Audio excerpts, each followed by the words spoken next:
Hello guys, we are going to talk about a crime drama film called The Bike Riders from 2023. A lot of interesting things are waiting for you.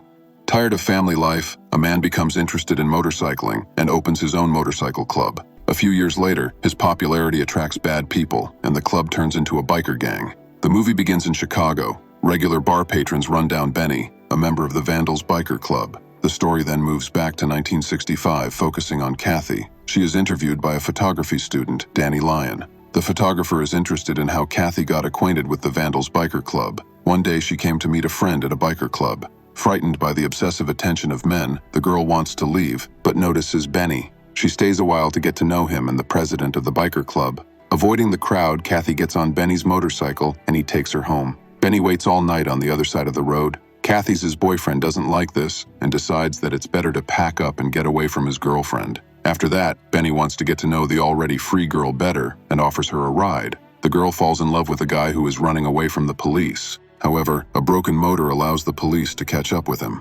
Benny is released on bail, and with the respect of President Johnny, who, according to Kathy, wanted to be like a young biker of carefree spirit. Johnny had long been an exemplary family man and a great father until he saw a movie with Marlon Brando. Under his influence, Johnny became fascinated by motorcycling and got the idea to create his own motorcycle club. Gradually, like-minded people began to gather around him. Soon, a group of friends who wanted to disobey any rules organized themselves into a club with strict rules. It was not without its disagreements. While discussing the need to install an emergency phone in the bar, one of the members suggested that a branch of the Vandals be established in another city. The president didn't like the idea, as it contradicted the idea that all members should be friends. He does not know people from other cities. The conflict leads to a challenge to a duel. It takes place on a rally track where the club has organized a picnic. During the fight, which takes place both according to the rules of MMA and without any rules at all, Johnny remembers his existence and bites his opponent's leg, breaking his finger to make it more convincing.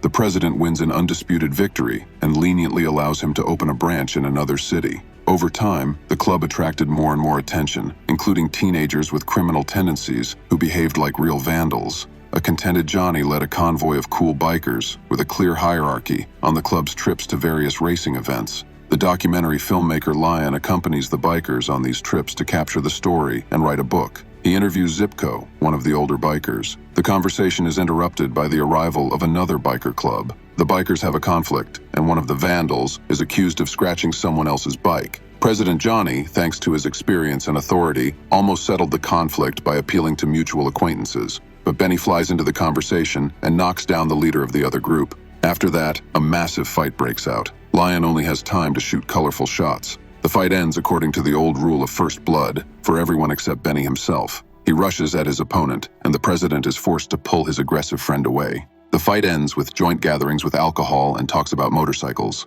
Only Johnny asks Benny what he was thinking when he started the fight, to which he replies, "I just wanted to. Why think?" In 1973, when Lyon interviews Benny, he visits him even when he is not at home, parking his motorcycle on the sidewalk, which causes anger among the neighbors.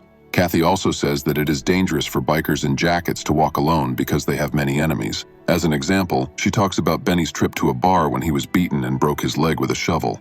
Lying in the hospital, he was no longer worried about losing his leg, but about not being able to ride his motorcycle anymore. When the incident is reported to Johnny, he gathers all the club members and goes to the bar to deal with the problem. The president politely and calmly asks the bartender who is responsible for the beating. The names are written on a napkin. He also, politely and calmly, asks his comrades to make sure that the perpetrators are never seen again, and orders them to burn the place down.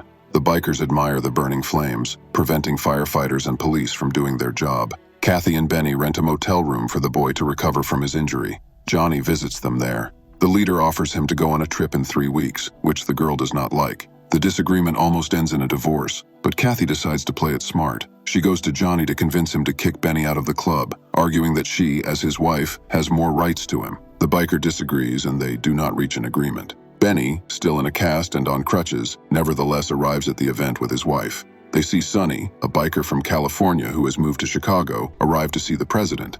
Due to his wild and unrestrained personality, he quickly joins the team. A group of juvenile criminals, led by a difficult teenager nicknamed the Kid, arrives there. They express their desire to join the Vandals. In the evening, while his comrades are telling stories around the campfire, Johnny takes the lame Benny away for a private conversation. The president offers him the position of leader after Johnny retires, but Benny refuses, doubting that he is worthy of it. Returning to the campfire, they learn that Sonny beat up Cal, who did not leave the California Club when he became a member of the Vandals. However, Brucey turns it into a joke, diffusing the situation. Soon after, the club's all-time favorite, Brucey, gets into a foolish accident and dies. Johnny is severely affected by the loss. The whole club comes to the funeral, against the wishes of the family. Brucey's mother, passing by the mourning column, stops near Johnny and spits in his face, considering him guilty of her son's death. Later in the evening, when Johnny and his friends are commemorating Brucey and remembering their dead friends, the kid and his friends enter the bar. He starts a conversation about joining the club, not realizing that he has come at a bad time. The kid insists that the president take a look at the bikes they have collected themselves. Johnny agrees, but he doesn't really like the kid's idea of killing and robbing to join the club. Nevertheless, Johnny says that the kid is accepted, but he is the only one with no friends. The boy easily agrees, failing the test, because the Vandals don't want people who give up their friends so easily. Angry, the kid attacks Johnny with a knife, but the president stops him and tells him not to be seen again. After that, the situation in the club changed.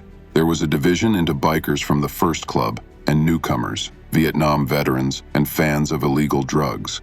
In addition, the motorcycle ranks were infiltrated by fans of the forbidden. Johnny personally spotted one of them during a party at a country house. In addition to the search for illegal substances, there were problems with the morale of the club members. Bikers openly carry firearms. Several newcomers brutally beat an old club member nicknamed Cockroach after learning that he wanted to leave the club and become a motorcycle policeman. When Kathy admired a dress of one of the girls at the party, Sonny soon brings it to her.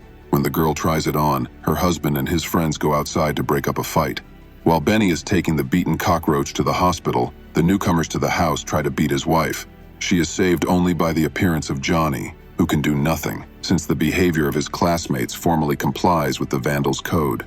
Shocked, Kathy is unhappy that her husband was not there. After leaving the hospital, Cockroach confesses to Johnny that he has to focus on his family life. He bluntly says that the new members of the club are the real bad guys. After this conversation, the president asks Benny to help re-educate someone. When Benny goes home to get his revolver, he finds himself in an unpleasant conversation with his wife. Kathy accuses him of leaving her alone with the bad guys, and now she is afraid to be alone in the dark and suggests that her husband quit his club, but Benny can't do it. Under the cover of night, Benny and Johnny break into the house with guns in hand, where a beaten Cockroach is waiting for them. The president shoots him in the leg and then orders him to leave and not to return. In this way, he fulfills Cockroach's request to get out of the game and get on with his family life. Discussing the case, Johnny expresses his dissatisfaction with what the club has become. Johnny recognizes that things have gotten out of hand, the new guys are not very manageable, and he is too old to do it. He again offers Benny the position of club chairman, but he refuses and leaves. Soon after, the kid comes to the bar. He has become a member of the Vandals branch and challenges Johnny to a duel, choosing a stabbing as a duel. Before going to the duel, Johnny pays a visit to Kathy, learning from her that Benny has not returned from his unauthorized vacation. Arriving at night at the designated place for the duel, Johnny and his friends wait for the young men to show up. When they arrive on their bikes, the president goes to the center with a knife in his hand, ready to defend the club's honor. Vandals come under the kids' control and turn into what they have always been, an ordinary gang. Now the bikers do not hesitate to engage in robberies, murders, and other crimes. The fate of the founders of Vandals was different. Some joined the new government, some died under mysterious circumstances, some left for other cities and clubs. Cockroach became an exemplary family man and motorcycle policeman. After learning that Johnny was killed, Benny returns from vacation to his wife. After mourning his old friend, they move to Florida. Kathy's story ends there. Lion asks if Benny still rides his bike, to which the woman answers in the negative. The husband has found a quiet job, they are happy, but sitting on the porch drinking beer, Benny hears the sound of motorcycles in the distance and smiles dreamily.